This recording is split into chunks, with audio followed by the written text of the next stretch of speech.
Could Terence Steele come off the bench for the Cowboys in 2023? All that and more in this episode of Locked On Cowboys podcast.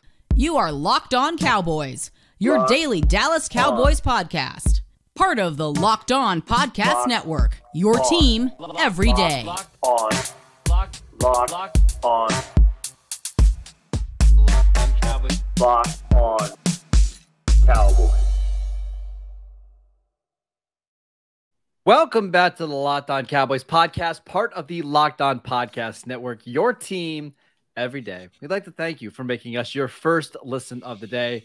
I am your host, Marcus Mosher. You can follow me on Twitter at Marcus_Mosher. Joining me today, as always, is Landon McCool. Check him out on Twitter at McCoolBCB. Landon, we got some news updates from Jerry Jones yesterday. How you feeling today, buddy? I'm feeling well. I'm feeling about as good as you can for someone who kind of lives and dies at the whims of a very off-the-cuff, almost 90-year-old who's just deciding to drop news nuggets and destroy everybody's day on a random Monday. But yes, I'm doing good. I'm excited to kind of talk about what this means. At least we're getting some information, even though it's not the information that necessarily we expected. Yeah, so Jerry Jones actually had a lot to say yesterday, including a little nugget about Zeke and potentially wanting to bring Zeke back if something.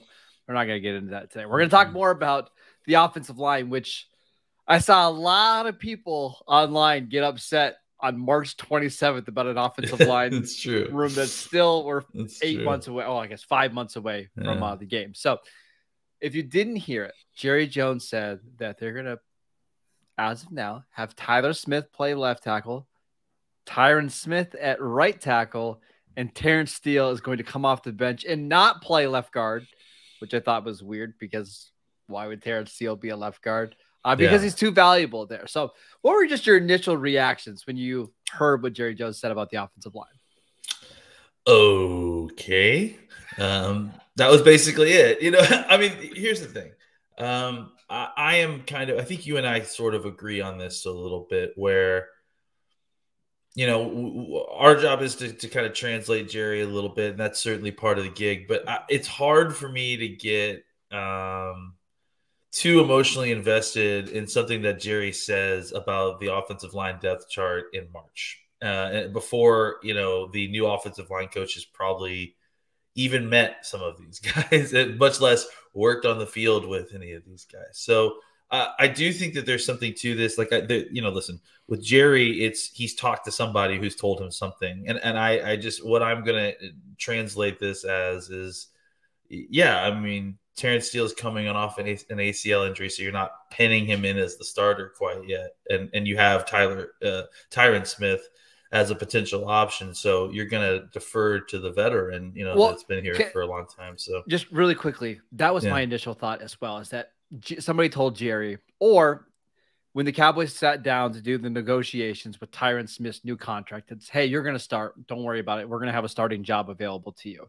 And maybe Jerry's mind just went to, hey, he's going to start at right tackle and Tyler Smith's going to start at left tackle. But I almost wonder if that's the bigger thing. It's just Tyron Smith is going to start. They're just not quite sure where yet. Yeah, I think that more makes sense. I tend to think that this is likely a game of telephone, or it's just something that someone said in passing that just doesn't have any kind of weight to it in August when it really matters. So I think it's worth discussing, and we're going to have a conversation about it because obviously the general manager mentioned it. But I would not at all be surprised if we got to training camp and OTAs and we see a rotation of these guys. We're trying to see, who fits best where, all those kind of,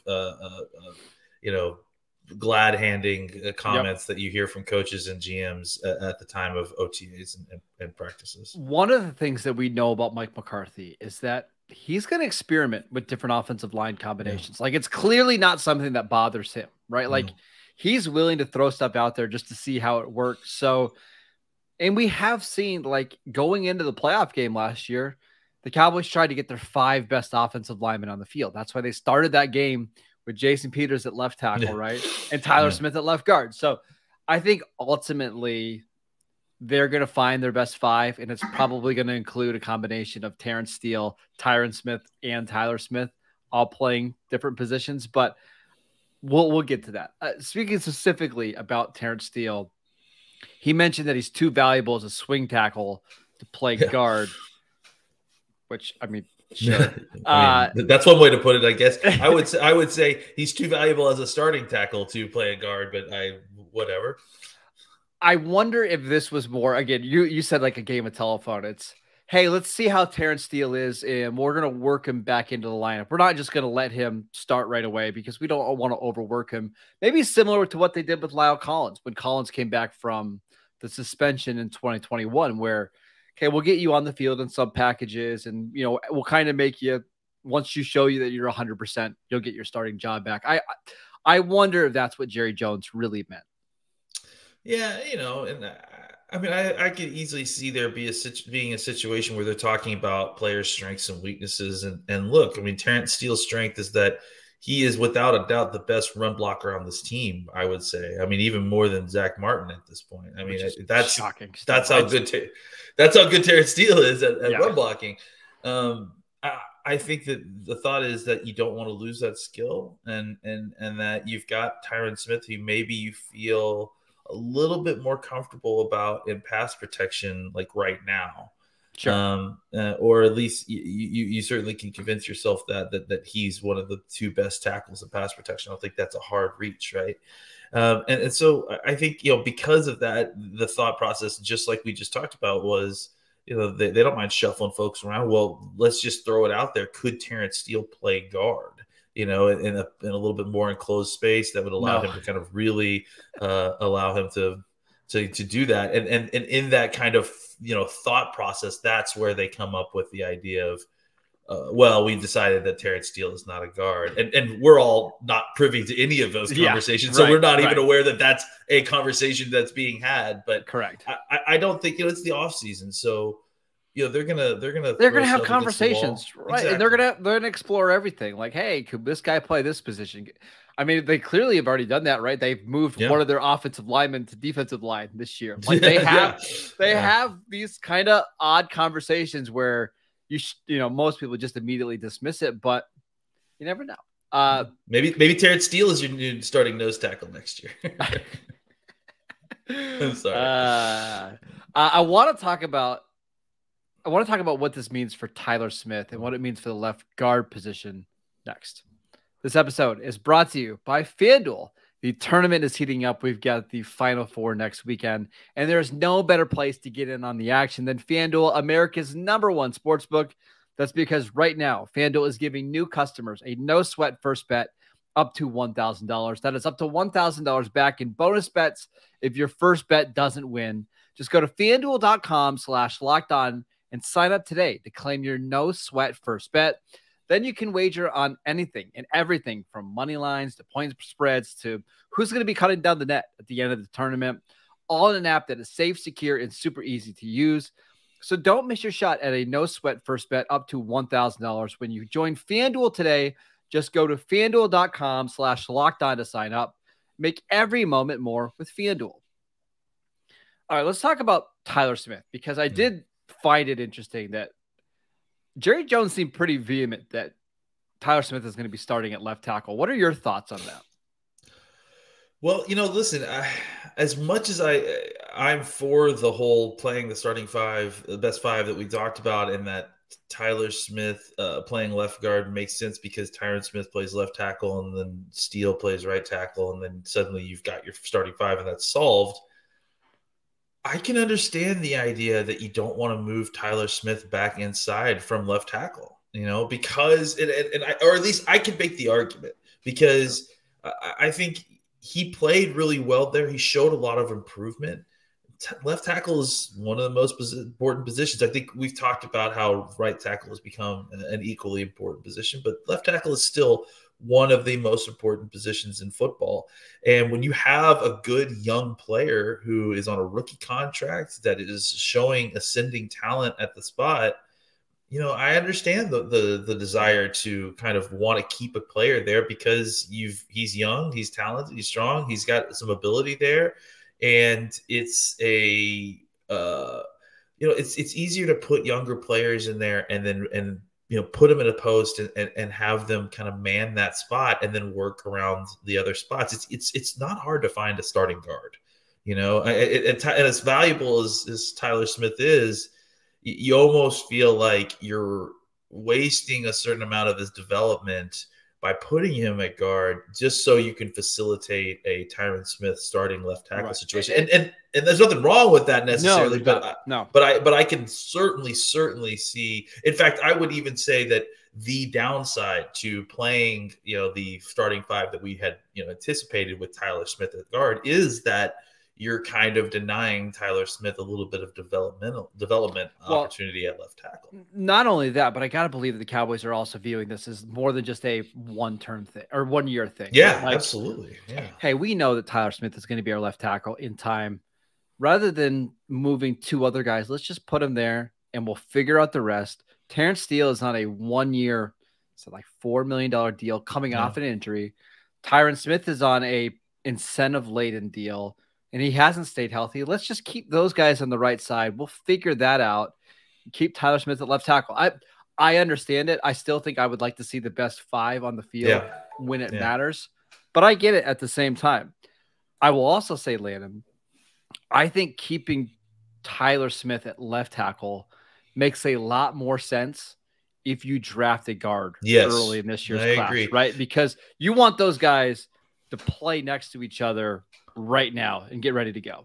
I tweeted right out after we had the first few things that we had saw in kind of in a reaction to Jerry's announcement. One of the very first few things I tweeted out was a meme basically implying guard is back on the menu, boys. Like it's very much going to be part of their plans if this is their plan, because now you're not talking about drafting a backup swing guy who is your Tyron Smith insurance. Now you're talking about drafting for a starter.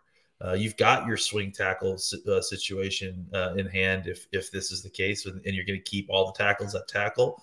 You need a starting guard now. So that means that you've kind of put something back onto your need to draft plate that you didn't necessarily think you had, which – I mean, I have mixed emotions about, because I do think it's a position that they're going to be able to find somebody in the first 3 rounds who should be able to start and be fine at left guard.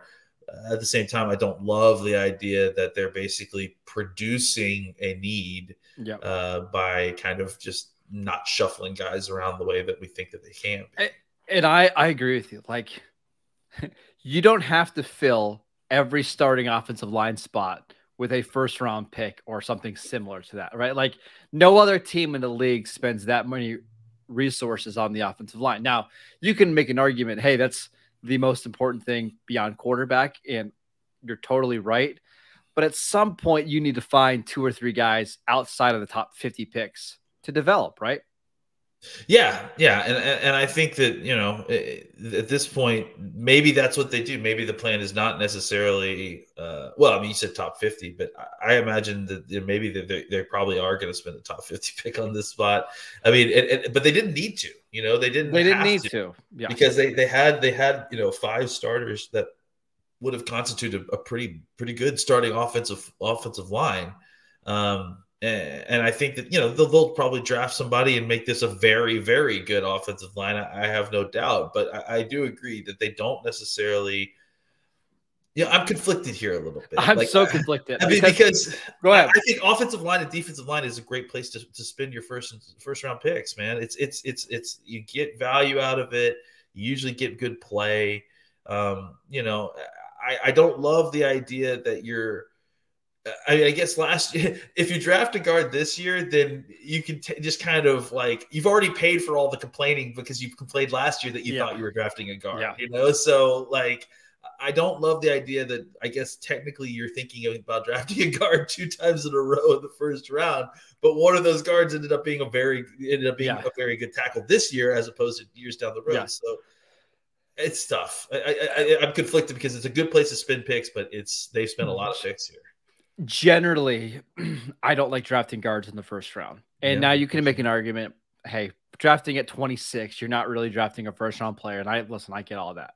And real quick, there's a good chance that you draft the top guard at 26. Yes. That's the other, and that's a very Cowboys thing to do as well. So I also really like Steve Avila a lot. Yeah. That's the thing is you get the player, and I think, listen, I know people are going to say this for running back. Hey, don't draft running backs in the first round unless you absolutely love the player. But I think for this case, for Avila as a guard, he's not just a guard, right? Like he could be your solution at left guard this year. He could be your swing guy this year. He could be your back. He could be your center in 2024.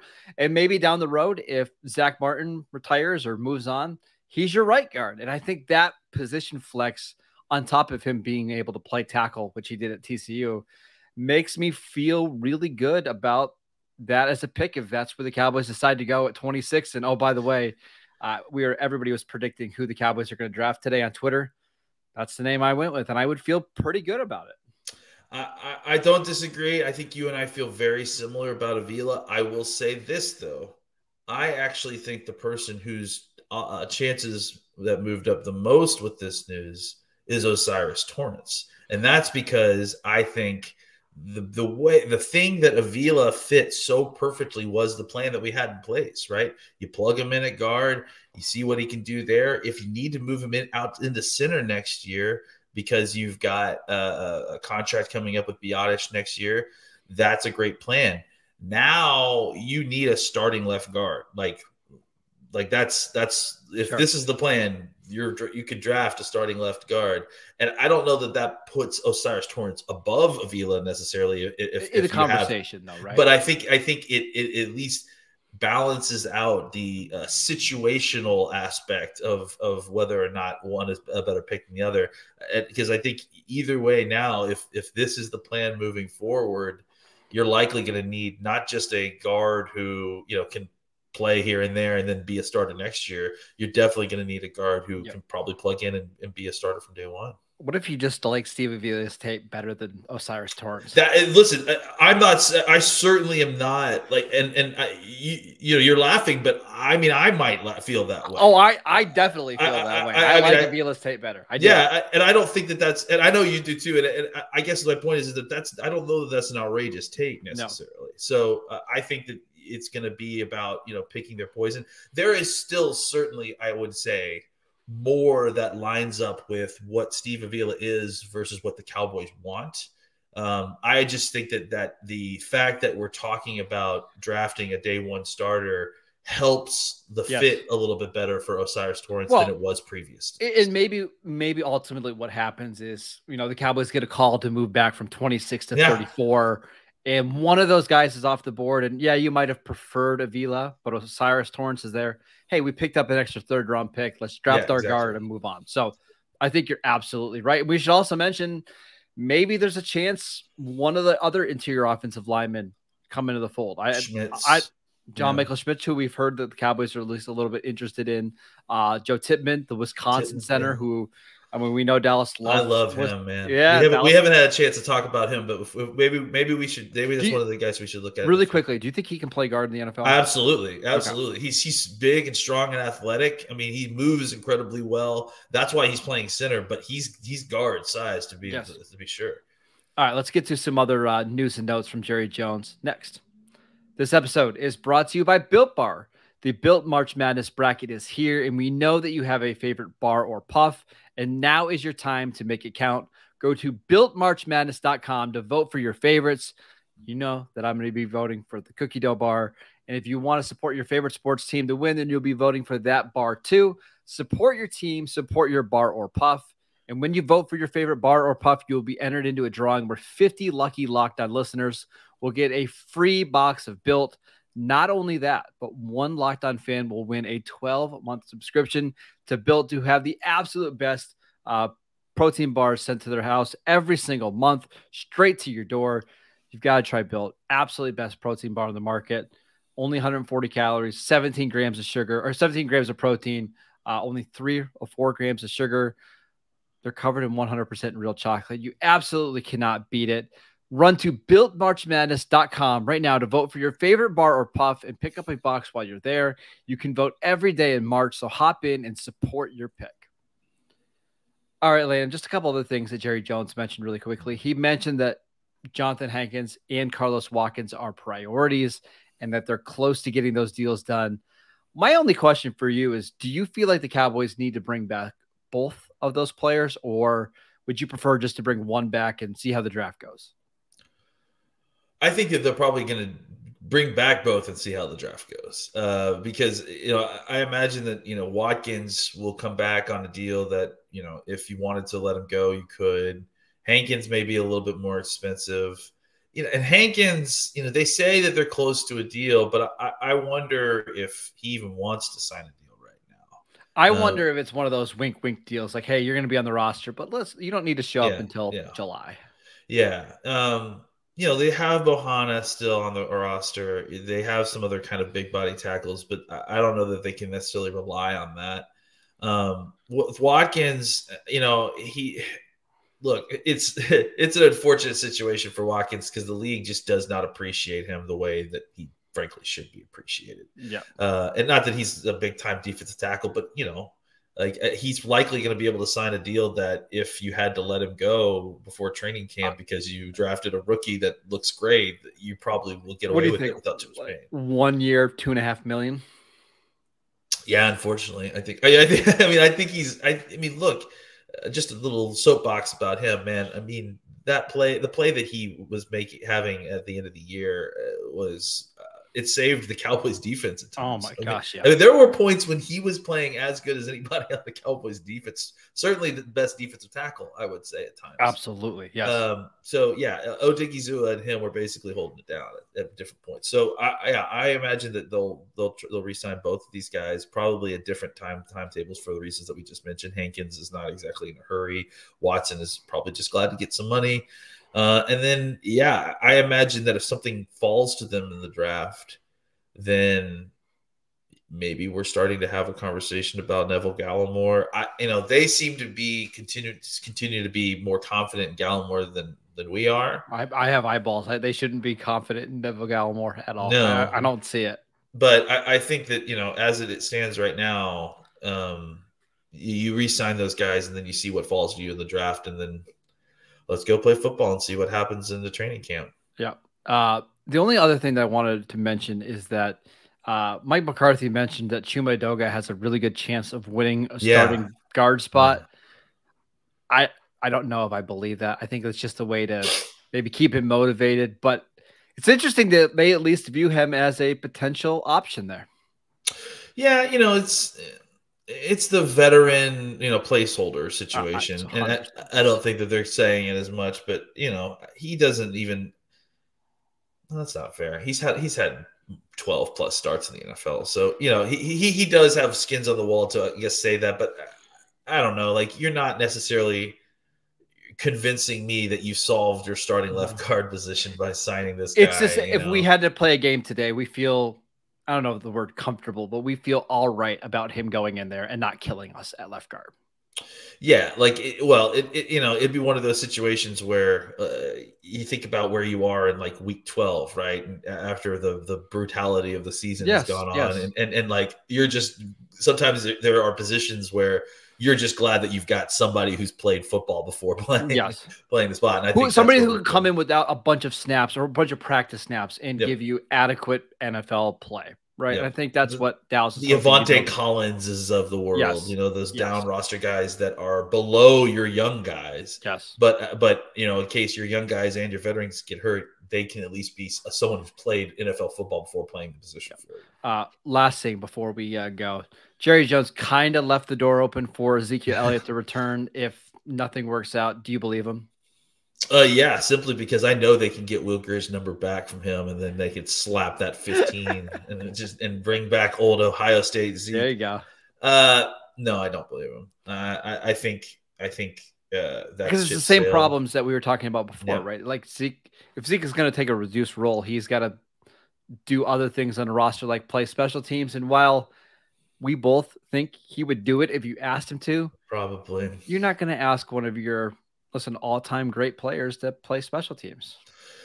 Yeah, I think it would be bad for Zeke's legacy. Honestly. I agree. It's a clean break is better for the Ring of Honor stuff and all the stuff that matters. he would be better off. This is just my opinion. Let's say nobody signs him, rather than signing like a vet minimum deal to be the third running back. Better off just waiting and seeing what happens with other teams in the league. Or I remember when Marshawn Lynch, and this is just a couple years ago, was out of the league for 2 or 3 years, came back in week 17 to help Seattle win a game to be one of the top seeds in the playoffs. Like, I could see Zeke doing something like that down the road, coming back if the Cowboys got in really, really bad shape. Look, I know that they cut him, early with the idea that he would be able to catch on to go onto the team or have the time to do it. But I mean, let's be honest. Like, this is not a great time to sign running backs in general.